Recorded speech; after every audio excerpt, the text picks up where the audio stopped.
Hello साथीहरु, हामी मानौं या नमानौं पैसा हाम्रो जिन्दगीको एउटा खास हिस्सा हुन्छ। कसैलाई लाग्छ पैसा सबै थोक हो, कसैलाई लाग्छ पैसा सबै थोक होइन र कति त कन्फ्युज छ कि पैसा सब थोक हो या होइन। तर मेरो विचारमा पैसा त्यो चीज हो जुन चीजलाई हामीले आजदेखि नै बुझ्यौं र त्यसलाई सही ठाउँमा इस्तेमाल गर्न सिक्यौं भने भविष्यमा त्यसले हामीलाई त्यो समय या आजादी दिन्छ जुन धेरै मान्छेहरुको एउटा कल्पना हुन्छ।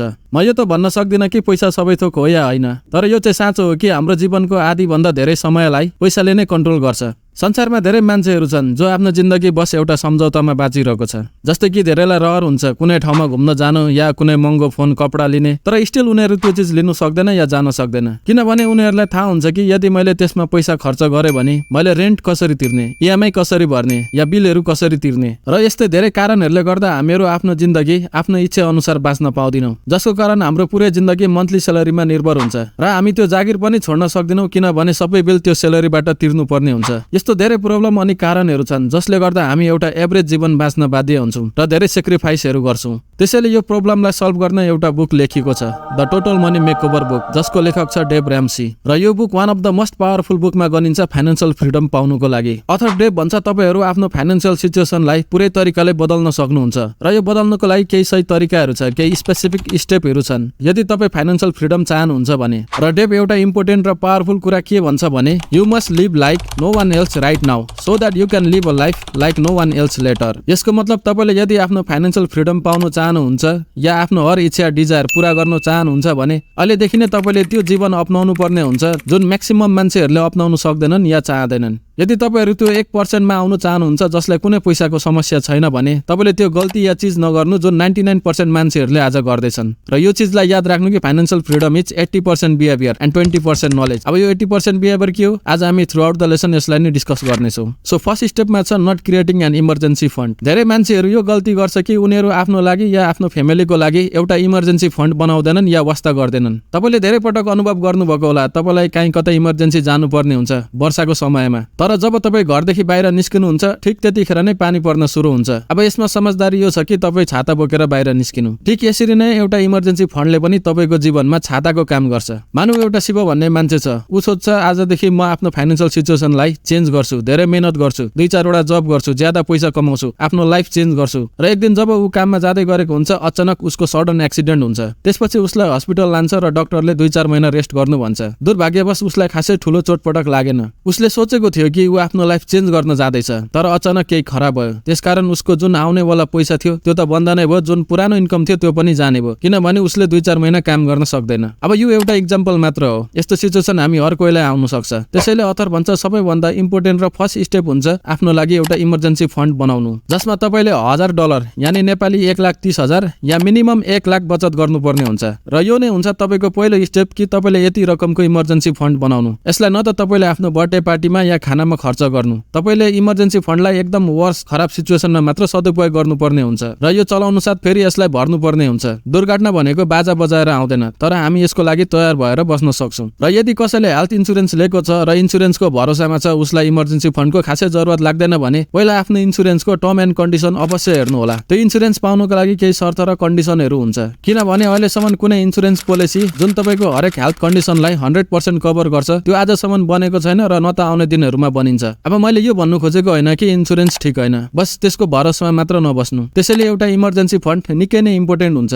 ताकि आफ्नो खराब समयमा अरूसँग उधार लिन नपरोस्। यसलाई तपाईले एउटा सेभिङ अकाउन्ट खोलेर डिपोजिट गर्न सक्नुहुन्छ। नेक्स्ट स्टेपमा छ start paying off your debt, यानी आफ्नो उधार छ भने त्यसलाई तिर्न सुरु गर। अब अहिलेको समयमा यदि तपाईसँग एउटा राम्रो जब छ, फाइनान्शियली स्टेबल हुनुहुन्छ भने लोन तपाईको घरमा आफै आइपुग्छ। लोन र ईएमआई यति कमन भइसक्यो कि धेरैलाई लाग्छ ईएमआई त एउटा फेसन हो जो हर कोहीले लिन्छ। कुनै चीज मन पर्यो त्यसलाई ईएमआई मा ल्याऊ, आफ्टर अल जिन्दगी भनेको त एक खेप मात्र हो, जब तिर्ने बेला आउँछ त्यतिखेर सोचौला। यस्तो सोचाइले उनीहरु हर चीज गाडी, टिभी, फ्रिज ईएमआई या लोनमा लिने गर्छन्। केही समय त खुसी लाग्छ नयाँ सामानहरु लिएर, तर जब तिर्ने बेला आउँछ तब उनीहरु पुरै दिन पुरै महिना टेन्सनमा बस्ने गर्छन्। आज हर सोसाइटी या घरमा कुनै न कुनै ईएमआई इएमआई या पर्सनल लोनहरू हुन्छ नै हुन्छ, कारण lack of financial knowledge. Author भन्छ यदि तपाईँ फाइनान्शियल फ्रिडम या आफ्नो लागि वेल्थ क्रिएट गर्न चाहनुहुन्छ भने सबैभन्दा ठूलो हतियार हो तपाईको इन्कम र सबैभन्दा ठूलो शत्रु या दुश्मन हो तपाईको डेट, पर्सनल लोन, इएमआई। मैले आफै पनि एक्सपिरियन्स गरेको छु कि पर्सनल लोन कति खतरनाक हुन्छ भनेर, र यसलाई खतम गर्ने पनि केही तरिकाहरू छ। सबैभन्दा पहिला जति तपाईको सानो ठूलो इएमआई या लोनहरू छ त्यसलाई एउटा पेपरमा लेख्नु र सानोदेखि एसेन्डिङ अर्डरमा लेख्दै जानु, 5,000, 10,000, 25,000, र यो कोसिस गर्नु कि सबैभन्दा सानो रकमलाई एकैसाथ पहिला तिर्नुको लागि। एकखेप त्यो तिरिसकेपछि फेरि अर्कोलाई जति सक्दो हुन्छ तिर्ने ट्राई गर्नु। यसो गर्दा तपाईको उधार बिस्तारै बिस्तारै खत्म हुँदै जान्छ। यसमा कम्पाउन्ड इफेक्ट आउँछ, तपाईलाई मोटिभेसन आउँछ।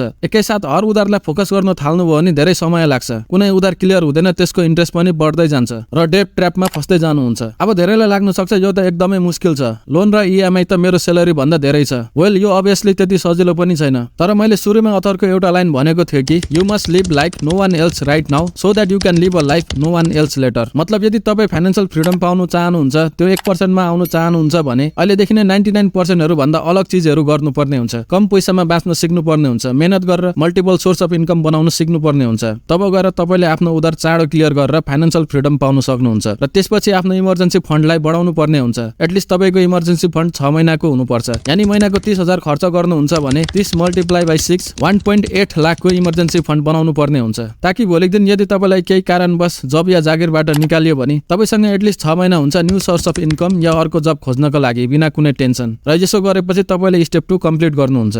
सो स्टेप 3 मा छ never thinking about retirement fund. अब यो स्टेपमा आइपुग्दा तपाईसँग कुनै उधार छैन, आफूलाई 6 महिना या 1 सालको लागि फाइनान्शियली सेक्योर या फाइनान्शियली फिट बनाइसक्नुभयो अलग अलग इमर्जेन्सी फन्डहरू बनाएर। अब टाइम आउँछ तपाईँले आफ्नो रिटायरमेन्टको प्लान गर्ने। यसको लागि हर महिना तपाईँले आफ्नो इन्कमको 15% एसआइपी, फिक्स डिपोजिट या गभर्नमेन्ट बोन्डमा इन्भेस्ट गर्न सक्नुहुन्छ, जसमा पैसा डुब्ने चान्स एकदमै कम हुन्छ। यदि तपाईँ 18 सालको हुनुहुन्छ भने पनि अहिलेदेखि नै रिटायरमेन्टको लागि इन्भेस्ट गर्न सक्नुहुन्छ। जति छिटो सुरु गर्नुहुन्छ फ्युचरमा त्यति नै धेरै फाइदा पाउन सक्नुहुन्छ। धेरै मान्छेहरू यो गल्ती गर्छ कि उनीहरू आफ्नो फ्युचरको रिटायरमेन्ट फन्ड आफ्नो नानीहरूलाई सोच्ने गर्छन्, जबकि नानीहरू आफ्नो पेरेन्टलाई सोच्ने गर्छन्। सो यदि तपाईँहरू यङ हुनुहुन्छ, 20 या 30 को आसपास हुनुहुन्छ भने यो बेस्ट टाइम हो इन्भेस्टमेन्ट या आफ्नो रिटायरमेन्ट प्लान गर्नको लागि, ताकि फ्युचरमा तपाईँ आफ्नो नानी या पेन्सनको भरोसामा बस्नु नपरोस् र आफ्नो रिटायरमेन्ट इन्जोयफुल तरिकाले स्पेन्ड गर्न सकियोस्। स्टेप 4 मा छ प्लानिङ फर चिल्ड्रेन एजुकेसन। यो एकदमै एउटा इम्पोर्टेन्ट स्टेप हुन्छ कि तपाईँले आफ्नो नानीहरूको एजुकेसनको लागि अहिलेदेखि नै प्लान गर्नु, र यदि तपाईँहरू अनम्यारिड हुनुहुन्छ भने पनि यसको लागि प्लान गर्न सक्नुहुन्छ, किनभने एजुकेसन फी भनेको हर साल लगातार रूपमा बढिरहेको छ र आउने दिनहरूमा पनि बढ्दै नै जानेछ।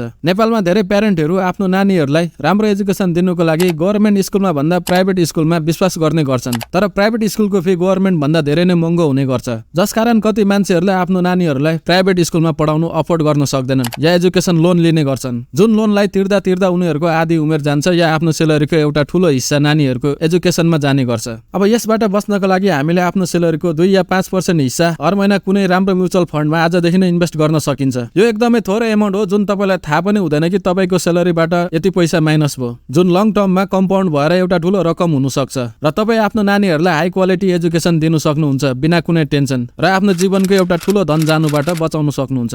सो लेसन 5 मा छ नो मोर डिनायल। अब यसलाई एउटा स्टेप नभनी लेसनको रूपमा बुझौँ। एक्चुअलीमा डिनायल भनेको इन्कार या एक्सेप्ट नगर्नु। अथर डेभ भन्छ धेरै मान्छेहरू यही गल्ती गर्छ कि उनीहरू फाइनान्शियल प्रब्लममा हुँदा हुँदै पनि यसलाई एक्सेप्ट गर्दैनन् र जहिले पनि डिनायलमा बाँच्ने गर्छन्। जस्तै कि कोही मान्छे बाहिरको जङ्क फुड खान्छ या फास्ट फुड खान्छ, एक्सर्साइजमा कहिले पनि ध्यान दिँदैन भने उसलाई यो थाहा हुँदैन कि ऊ बिस्तारै बिस्तारै मोटोपन या आउट अफ सेप हुँदैछ, तर उसलाई जहिले पनि लाग्छ कि ऊ फिट एन्ड फाइन छ, जबसम्म उसलाई कुनै हेल्थ प्रब्लम आउँदैन। ठिक यही कुरा लागू हुन्छ हाम्रो फाइनान्शियल कन्डिसनमा। धेरैलाई थाहा छ कि उनीहरूको फाइनान्शियल सिचुएसन खराब छ, लोन छ, इएमआई छ भनेर, तर पनि उनीहरू डिनायलमा बाँच्ने गर्छन्, जसकारण उनीहरू फेरि महँगो चिजहरूलाई इएमआईमा लिने गर्छन् बिना यो नसोचे कि यसको रिजल्ट के हुन्छ भनेर, किनभने उनीहरू यो एक्सेप्ट गर्न चाहँदैन कि उनीहरू माथि कुनै लोन या इएमआई छ भनेर। र धेरै मान्छेहरू कहिले पनि आफ्नो करेन्ट फाइनान्शियल सिचुएसनलाई बुझ्ने प्रयास गर्दैनन्। फाइनान्शियल फ्रिडम भनेको 80% तपाईँको बानी र 20% तपाईँको नलेजको कम्बिनेसन हो। धेरै मान्छेहरू के सोच्छ भने यदि जीवनमा सफल हुनु छ भने ठूलो गोल, ठूलो स्टेप, ठूलो कामहरू गर्नुपर्ने हुन्छ। यति ठूलो गोल सेट गर्छन् कि कहिलेकाहीँ त्यो अनरियल हुन्छ उनीहरूको करेन्ट लेभलमा। उनीहरू सोच्छन् आजदेखि म पागल जस्तै मेहनत गर्छु, किताब पढ्छु, बिहान छिटो उठ्छु, यो गर्छु त्यो गर्छु, तर यो सबै गलत तरिका र सोचाइ हो। तपाईलाई थाहा छ कि एकै दिनमा तपाईले 10 केजी वेट घटाउन सक्नु हुँदैन, एटलिस्ट हेल्दी वेमा। ठिक यसरी नै एक दिनमा करोडपति पनि हुन सकिँदैन। तपाई आफ्नो जीवनमा सफल हुनु चाहनुहुन्छ भने ठुलो ठुलो चीज हैन, सानो सानो चीजहरु गर्नुपर्ने हुन्छ।